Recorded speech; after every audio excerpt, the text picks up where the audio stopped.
Well, hello folks, been a while, figured that I would do some things, but before I do that, a little bit of health and safety from me when it comes to RF. You know, I've got some connectors here. Some are good sealing types of connectors and others are not, like the SO239 PL259 combination isn't very good at sealing itself. But the your N UHF connectors, these seal very well. They've got a rubber gasket in them and so on and so forth, and you put these down, you don't have to tighten the bejesus out of them. They just sort of, the rubber gasket in there seals the connection very well, and you're good to go there. But that's not really health and safety-ish kind of thing. What I saw on a forum some weeks back was discussion about these kinds of connectors and whether they can arc over at high power levels, and of course they can. I mean, these depends on the connector and how well it's made. These are just one hung low Chinese cheapies. They're just plastic insulators. They're not Teflon or anything like that. So they're okay, for a couple of 100 watts. I'm not going to put up. I may put a kW into it at the most, but if I had a kW, that is. I don't have anything that generates that kind of power, and nor would I really want it. That's a lot of power, and it's probably very unnecessary to run that much power. But in the CB land, they run that kind of power. In fact, they run 20 kW in their damn vehicles, some of them. But anyway, on the forum, there was a story there that somebody posted about someone getting an RF burn and a shock at a key down. For those who don't know what a key down is, try to put this very, very simply, it's two vehicles that are sitting next to one another with very high power CBs in them, CB into amplifier after amplifier after amplifier to generate tens of thousands of watts, and they're sitting next to each other, maybe 15-20 foot apart, and in between the two vehicles is somebody there that's trying to see who he hears, either the guy on the left or the guy on the right. They do it with a tape recorder, I've heard, or a guy just with a radio with a pair of headphones, and they're just trying to see who he hears, and whoever he hears wins. It's just all about how much at that range. It's about how much power you have. So the guy with the most power wins. Best setup. So it's an EPing kind of thing. So what I've got here on my tablet is a video of a key down, and the forum post basically goes is that somebody at the key down was hurt. They got an RF burn and a shock during the key down because they were a little bit too close. I don't think people realize you start putting 20 kW out of an antenna, or 10 kW, or even 1,000 watts. There's a lot of power just sitting on that antenna or antennas. There's a lot of power sitting there. You just can't go home, go grab a hold of it. And this guy didn't go grab a hold of it, but it arced over to him. Now, this isn't a video showing that, but it's a video that I found that shows that the arcing. And there are people, you look at it, there's people, you hardly can't see this, but there's people standing around behind, exiting in the back of the vans and these vehicles and all that. And during the whole course of this video, and these people are doing this key down, people are walking around the vehicles. And then he's got these humongous antennas that are running down the center of the vehicles with all this power just sitting on them, and they're just walking around. But if you watch the upper part over here, you'll see it.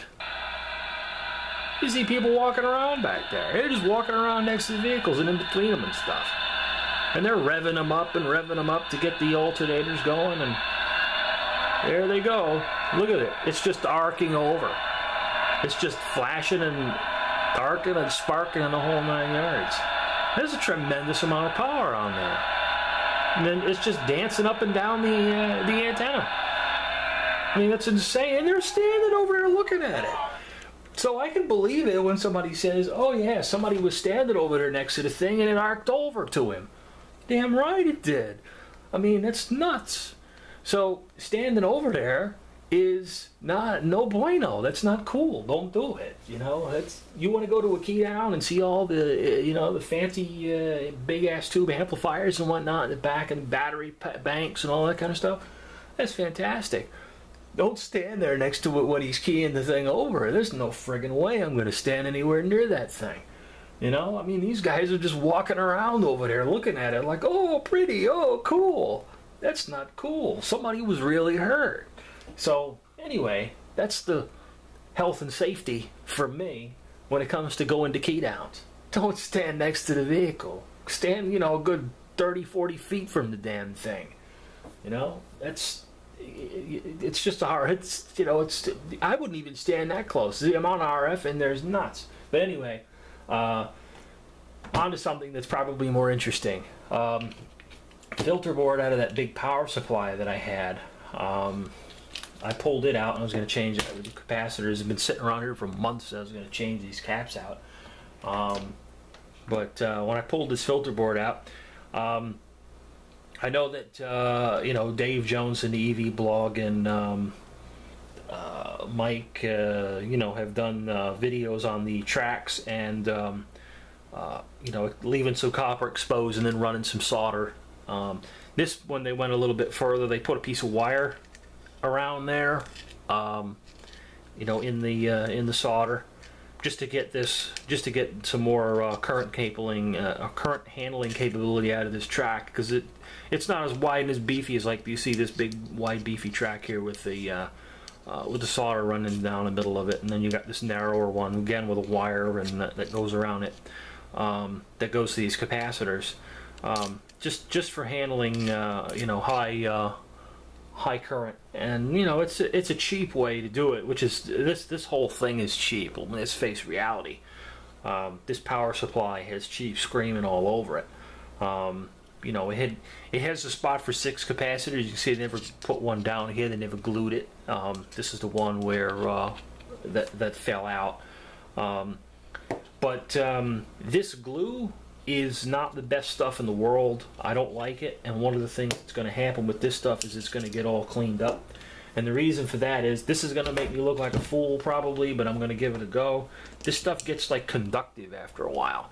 So if I try to probe it, if I'm lucky, this stuff may not be old enough yet. Nah. You typically get like a couple of meg ohms when this stuff starts to go. This stuff maybe not. Maybe it hasn't started to turn yet. I think it just absorbed moisture or something. I just know that it gets like carbonized, turns conductive or something like that. But no, this stuff isn't going to do it. It's not there yet. But it's probably got a high resistance. That's probably me touching the can of the capacitor there, or the other leads. But no, it isn't there yet. But I still don't like this glue. Just get rid of it. See, there you go. I think I've had a little bit of it there where it's dried up the most. When it gets dried up, it tends to happen. There we go. See? A little bit here and there. As this stuff becomes conductive, it'll drop in resistance. And I've seen only tens of ohms out of this glue. So when you're messing around with any kind of radio, or it's used a lot in old radios. Stuff's 30 years old, whatever they used. It's just a good idea. I'm going to take all these caps off and I'm going to clean the board, and I'm going to get rid of all that stuff and clean it all up. And the board's a little warped as it is. They just used some plastic standoffs with one screw and 2 plastic standoffs on the other end of it. So the board, it's not the best board in the world either. It's not very good, very high quality.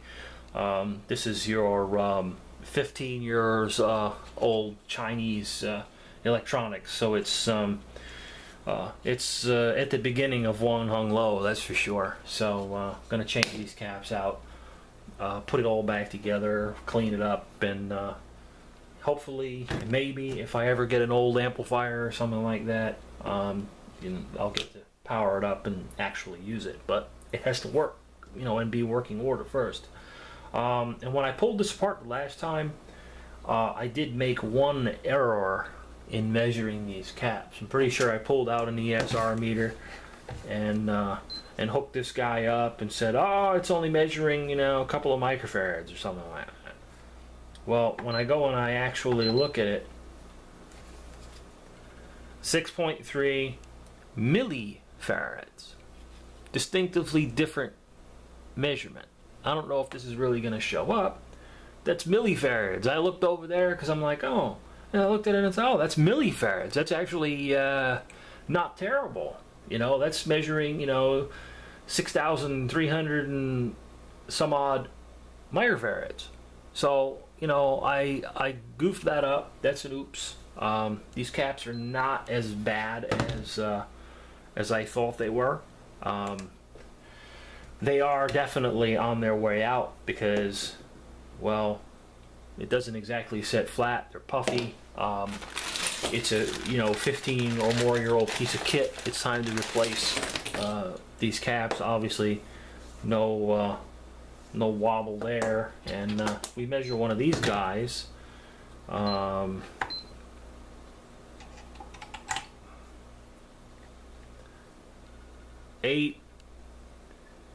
millifarads. So, and the thing is that these ranges, the meter, I went and looked at the specifications, the meter is like 8% plus or minus. So yeah, it's probably right, and these are not as bad as they appear to be, but I've got new ones now, so it is what it is. And I wouldn't possibly put this puffy capacitor back in, and not all of them are puffy. This one's puffy and this one's puffy, and these are the ones that when they were in the unit, if I'm not mistaken, they were closer to the front, which is the thing that I find a little bit peculiar, because it sits in here like this. This goes to the bridge rectifiers, which are next to the transformer, and these are sitting next to the transformer, but these are the ones that are puffy and these are not, which is interesting, because why would these ones be puffy and when they're going to be subjected to less heat than these ones? That is a mystery. I don't know the answer to that, but it's a curiosity thing. I would have expected these ones to be worse for the wear, but they're not. So I'm going to clean this up, put it back in, fire it up, make sure it still works, and move on. Throw it back in the closet, and not in the shed this time. Clean it up, throw it in the closet, and if I ever need a big 50 amp ish 12 volt power supply, I'll have it at my disposal and in a working condition. So that said, remember to be safe at keydowns, and not stand next to the antennas with 15 or 20 kW on them. Stand well away from that stuff. Let the one knucklehead that's going to stand in between the vehicles with a tape recorder, and let him be the one to get arced over to, because in my opinion the whole thing is a bunch of bullshit. But it's one of the things that they do here in the they love to do it here in the United States. It's a competition thing. I'm sure the FCC takes they frown upon it a lot, because it's not exactly a legal thing, but people do it, and it's there are various groups that have the competitions, and they give out X number of dollars in a purse, and fancy awards and trophies and things like that. So it's an interesting thing as far as the electronics are concerned. It's very interesting to me, but the way that they're implemented in the safety, well, it sucks. Anyway, that's all. Thanks for watching. Be safe.